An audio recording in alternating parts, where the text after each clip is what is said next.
Welcome back to First Take. The Thunder beat the Suns last night to go up 2-0 on the conference's 8th seed. Shai Gilgeous-Alexander had 37 points, 9 assists, while Chet Holmgren added 19 for OKC. The Thunder led by 8 at the break and never looked back. However, things did get a little chippy in the second half as multiple technical fouls were thrown, including one at Devin Booker with 2:05 remaining in the third. You can see it here. Booker said he didn't receive an explanation as to why the tech was even thrown. Here was Booker on the officiating in Game 2. For my 11 years, I haven't called a ref out by name, but James was terrible tonight, through and through. It's bad for the sport, bad for the integrity of the sport. You know, people are going to start viewing this as a WWE, you know, if they're not held responsible. It just feels disrespectful. You know I haven't won a championship in this league, but I have been in it for 11 years now. So to get to this point, to be treated like that, for me to even be saying something out loud, it's bad. Kendrick Perkins now joins us here on First Take. Perk, what's your reaction to what Book said? I mean, that's the effect of the Oklahoma City Thunder. You know, in the wild, right, the most annoying animal is the hyena, in my opinion. Mm-hmm. And this they is not eat everything. They want to bother everybody. Yeah, and that's looking to nibble. Yep, and that's the Oklahoma City Thunder. They're a bunch of wild pack of hyenas. They're a bunch of pack of hyenas defensively. And why do I bring that up? Is because this is not the first time that we done seen players crying after they finish playing against the Oklahoma City Thunder. This is what they do. They get on your ass like back pockets. It's a certain level of physicality that they play with, and they just have earned the respect of the officials. And I get it, that technical foul, should he have gotten it? No, but even in the history tells me even when I was playing the game of basketball, we would always do that to refs. Hey, he deserved a tech for that now. Don't let him get away with that. That's part of the game. The real question is to Devin Booker is, when the hell are you going to show up and be Devin Booker? Be that guy. Be a guy that's powerful and not popular. Because let's keep it a buck. Since the play-in tournament, he hasn't been that guy that's went out there and had any type of real powerful moment. Yes, he's been a guy that's been, a leader, a guy that's been getting others involved, but Devin Booker get paid the big bucks to get buckets and dance on the big stage. That's what I want to see out of Devin Booker. Well, listen, I agree with you there, but that don't make him wrong with what he was saying, because I watched it. I didn't think he deserved the tech. He's going to get fined because you called the ref out by name. A fine is coming. Right now, the NBA office also opened about an hour and a half ago. They looking for some money. They're going to take some money from that brother. Make no mistake about it. Take some money from that brother. Make no mistake about it, because you can't do that. But in the same breath, like Big Perk said, they're like a pack of hyenas. I call them a pack of piranhas. They come for you. This is what the Oklahoma City Thunder do.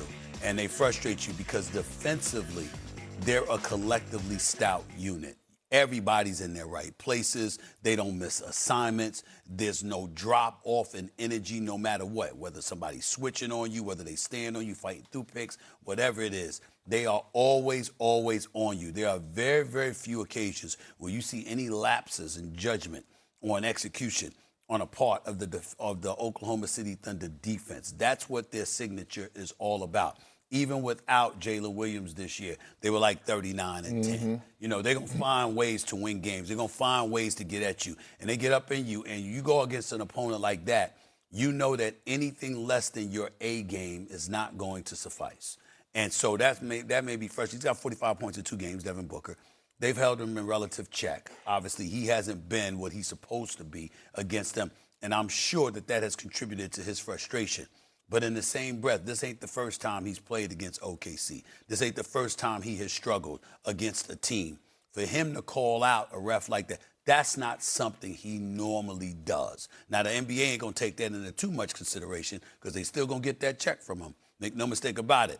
But it is worth noting, that's not his MO. That's not something he does. It's not, but we really need to stop as a whole, including the players that are playing on the floor, especially when it comes to OKC and SGA. When it comes to SGA getting a quote-unquote favorable whistle because of his ability to be able to draw fouls or get to the free throw line.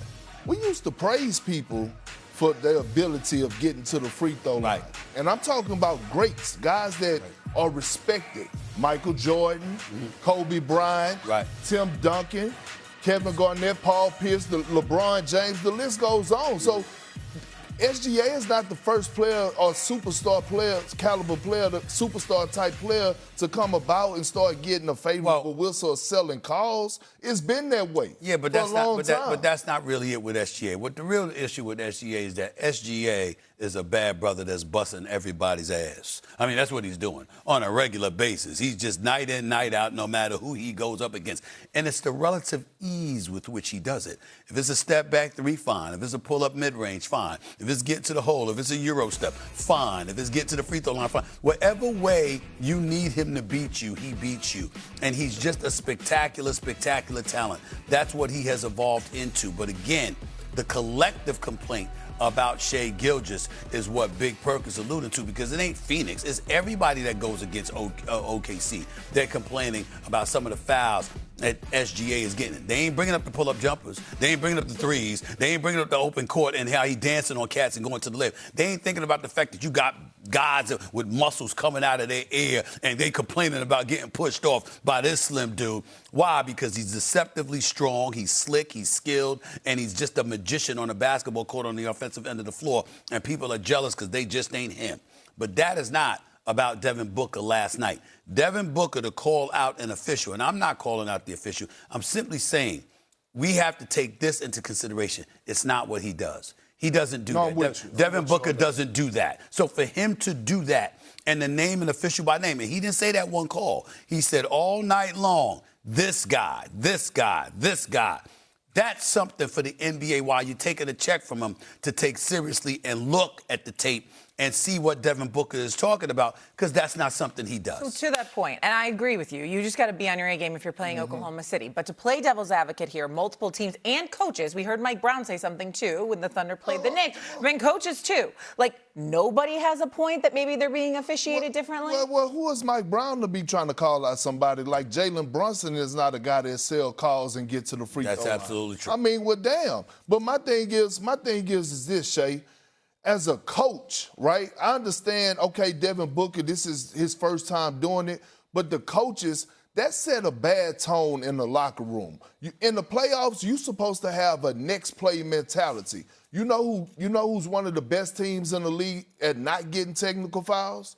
The NBA champions, the Oklahoma City Thunder. They don't complain about nothing. And a lot of times they have the right to complain, but they have established an identity, a certain level of physicality. So they have a reputation that they play a certain type of way. Dylan Brooks says they're not physical at all, if you heard his postgame. Well, he can say what he wants, and I was very impressed with Dylan Brooks last night because he fought and fought and fought to the very end. And I give Dylan Brooks a lot of credit. Damn it, I wish he was a Knick, to be honest with you. I really would. I think he's the kind of guy that the New York Knicks need. I like Dylan Brooks a lot, but I want to say this too.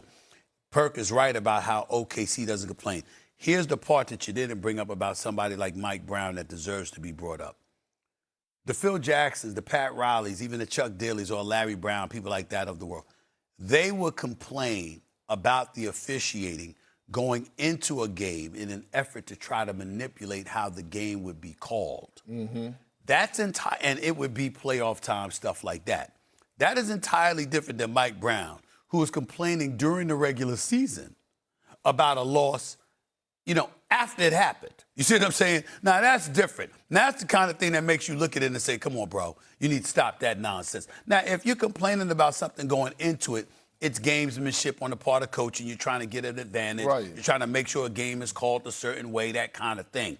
But when you complain after you get your ass kicked, in a regular season game, and it ain't even the playoffs, no, that's just an ass kicking that you did not absorb properly. That's what that's about. So this might not be the last time we hear from players or coaches or whatever about Oklahoma City, but it wasn't all great yesterday. Jalen Williams did have 19 points, but he left the game in the third quarter with a left hamstring injury, and he did not return. Also, how concerning is that? Also with the Phoenix Suns season high 41 turnovers in these two games. Let's not forget that, too. So, again, Oklahoma City is all over them. I'm very concerned in regards to your question about Jalen Williams because he's had a plethora of injuries. I'm just looking here at the laundry list of injuries. These are the games. He's missed 19 games because of a wrist injury. He's missed 17 games because of a hamstring injury. He's missed 11 games because of a thigh injury, and obviously 2 games because of injury management. This brother has missed a lot of games. They still win without him. But I don't think you beat in San Antonio without Jalen Williams. I don't know if you'd beat somebody like Denver or Minnesota without Jalen Williams. I think you need him with Shea in order to win. I think that Jalen Williams is a very significant thing to keep our eyes on, because no matter how gifted and deep Oklahoma City may be, there's a reason this brother starts alongside Shea Gilgeous-Alexander when he's healthy. This is a brother that dropped a 40-piece in the NBA Finals. This is Jalen Williams here. You got to stop talking about him like he's some ordinary player. And by the way, a couple of years back, there was only one team. There's only 2 players that made the All-NBA team and the All-NBA defensive team. It was Eric Mobley for the Cleveland Cavaliers, and it was Jalen Williams for the Oklahoma City Thunder. This is a valuable, valuable piece to this team. And without him, I would be very, very concerned about what Oklahoma City is going to be able to do come this postseason. I don't want to take anything away from J-Dub. As Stephen A. just alluded to, he is a special player. But the Oklahoma City Thunder still can win the NBA championship without him. They're deeper than the Pacific Ocean when it comes to their depth. Yet you have San Antonio winning. I do, but I'm just saying. But would I be surprised at the end of the day if OKC is at the end of the season they holding up the trophy? No, that don't mean that I still don't believe in them. Because when you look at their depth, think about this series alone, right? And think about a guy like Aaron Wiggins who hasn't touched the floor. Aaron Wiggins on the big stage had a couple 20 pieces last year. That's right. Think about what they did at the trade deadline and go and get Jared McCain. Jared McCain this season had some big-time moments off the bench for them, right? A.J. Mitchell. A.J. Mitchell is one of the most praised guys around the league. A lot of teams around the league would love to have him. He is a starter. A guy that probably could average 18 to 20 points in this game, and now he comes in, Case and Wallace. So when you think about their depth, forget the bigs. We know what they got in Chet and the other Jalen Williams and Isaiah Hartenstein. I'm talking about what they have on the perimeter that could make up on the offensive end for J-Dub. Now, when it comes to these hamstring injuries, it is concerning for J-Dub long term. Think about this. Aaron Gordon last year pulled his hamstring against the Thunder, right? He came back into the season with the same hamstring bothering him throughout the course of this whole NBA season. These hamstring soft tissue injuries, they're a real thing in the NBA right now. But the Oklahoma City Thunder, yes, they're better with J-Dub, make no mistake about it, but they're still legit title contenders without them. They're legit, no doubt about it, and I'm not to imply otherwise. I'm here to, I picked them at the beginning of the season to repeat. But the point that I'm making to you is that J-Dub is that significant, particularly defensively. And I know what they bring to the table in terms of effort and what have you. But when he's out, that's more pressure that's placed on Shea Gilgeous-Alexander. They can handle it, that's fine. But when you think about Wembanyama and the havoc he caused them when he was on the basketball court, even when J-Dub was on the basketball court, you have to pay attention to that. When you think about how Jamal Murray is flowing and when him and Jokic is in that two-man game and how nobody seems to be able to stop them, you have to pay attention to that. When you think about Minnesota and Ant-Man, if this brother gets himself together health-wise and he explodes, you just never know. All I'm saying is that, yes, OKC can still win it, but they are a bit more vulnerable with J-Dub out. No question. But if your odds are, significant, let's say, for example, your odds are at 90% with J-Dub, it drops to about 70 without him. It's still high, but it drops to about 70 without him. So, okay.